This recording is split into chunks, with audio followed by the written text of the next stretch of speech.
बिस्मिल्लाहिर्रहमानिर्रहीम। मैं हूं मोहम्मद अब्दुल मतीन हाशमी। मुकम्मल पाकिस्तान पार्टी जो है वो कहती है कि आप लाजमी ख्वाब देखें।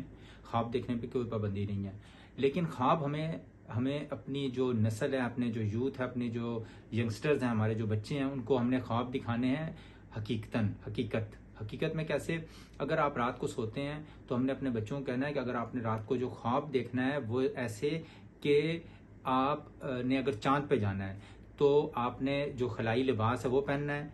रात को सोते हुए बच्चा अगर ख्वाब देखे वो स्पार्को या जो हमारा खलाई स्टेशन है वहां जाएं, रॉकेट में बैठें, रॉकेट में प्रॉपर चांद पे पहुंचें, चांद से वापस उसी तरह रॉकेट में वापस आएं।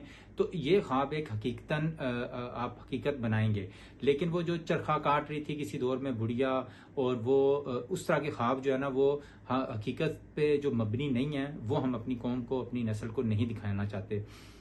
मुकम्मल पाकिस्तान पार्टी चाहती है कि हम जो भी ख्वाब देखें वो हकीकत का रूप धारें, और उसके लिए हमें सख्त मेहनत की ज़रूरत है।